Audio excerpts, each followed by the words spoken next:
Mias, tell us a bit about yourself and your bicycle. Okay, so my name is Mias Marais. I'm a third year going on fourth year medical student. I'm from Ceres, and yes, it is the place where the juice is made. The bike that I'm riding is, his name is the Mias Mobile. It is definitely not a name that I chose myself, but it has been given to me. My name is Bradar Reed. I am a third year going on to fourth year medical student. My bike's name is called the Rooi Gevaar. It's the fastest one by far. They say it's the driver. You know, I can't comment on that. Yeah, I'm Wonderboy Nkosi, and I'm from Nelspruit in Mpumalanga, and I'm a dietetics student currently studying in Stellenbosch University. And my bike's name is Wonder Bike. Hello everyone, my name is Luke Titus. I grew up in Worcester in the Western Cape. I'm currently a second year medical student. Third year? Hopefully, I'm a third year medical student. Yeah, but we're getting our results on Friday. My bike's name is the Locust, otherwise known as the Groen Spring Can. Cool. So I'm Christoph Greiling, and I'm from Belleville, and yeah, I recently started cycling. Bro, would you say me or you drive better? I don't want to comment on this because you don't compare Roger Federer to the toddlers playing in the junior league.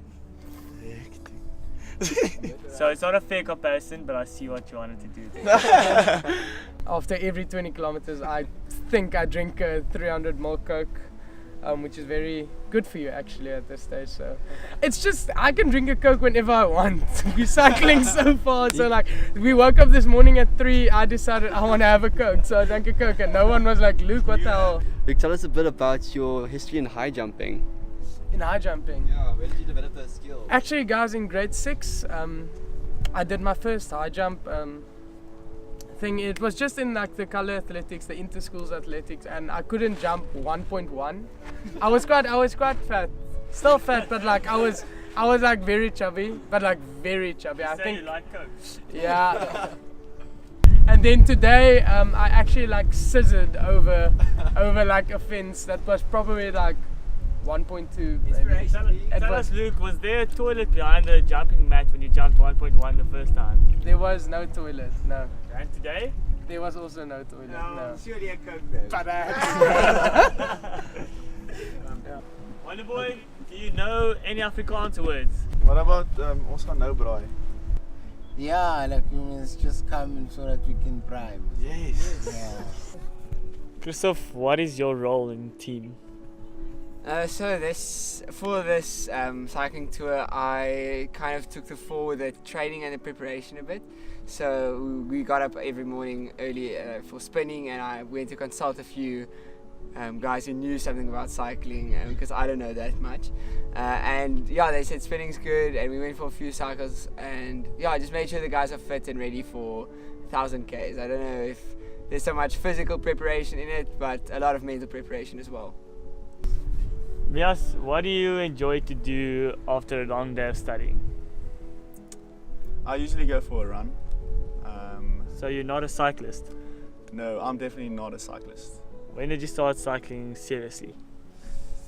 Seriously? Probably with you guys. Yes. Ek het al die half Ironman gedoen. Maar How would you compare that to just the 1,000 kilometers that we're going to cycle?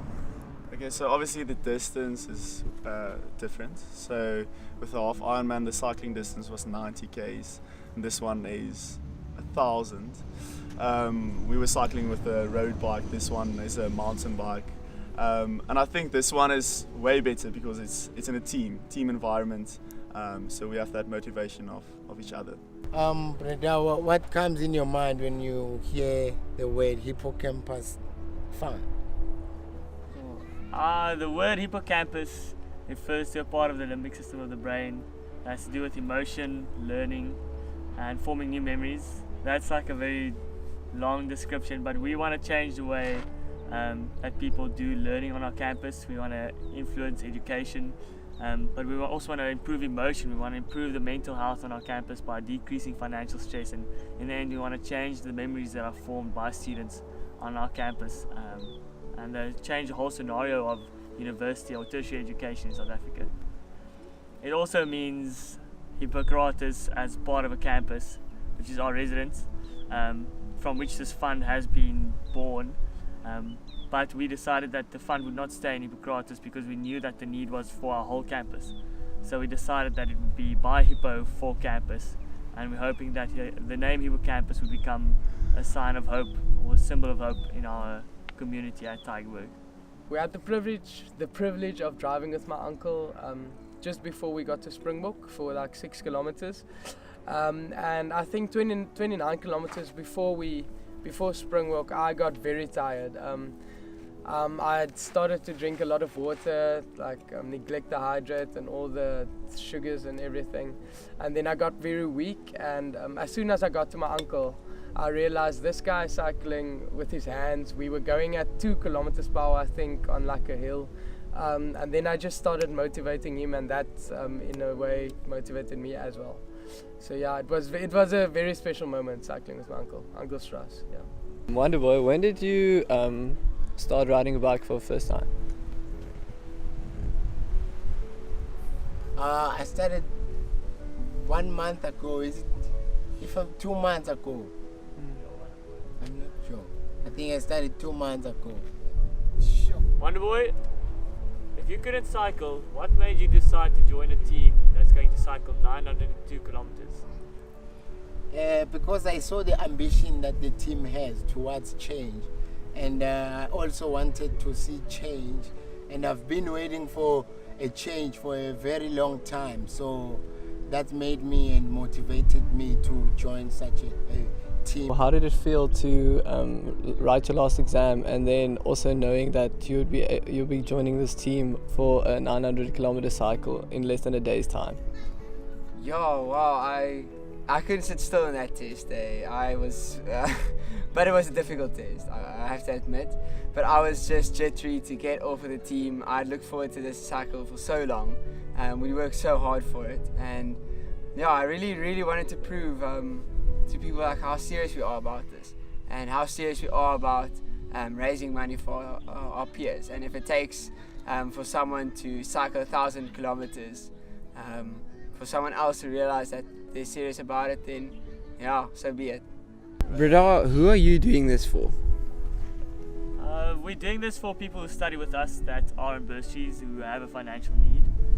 I think sometimes that's the difficult part, because we can never speak on behalf of people in need or people who have a financial struggle, and there is stigma attached to it. I for a long time thought I'd rather not do it and rather not offend anyone, but in the end we want to help the people around us, and we want to show them that we are aware and that we can do something. It's sometimes difficult to fix these things by speaking, and I knew that maybe an act could say 1,000 words. So by doing this, I hope that whoever benefits from this gains some hope. I think we can bring people together by overcoming a common struggle, and that in the end is who I'm doing it for. It's for our whole campus, those in need, to show that there are people caring and to help them go forward, but also for those who want to make a change, to give them the platform to do it, and for people to work together from all kinds of backgrounds in finding solutions for the future.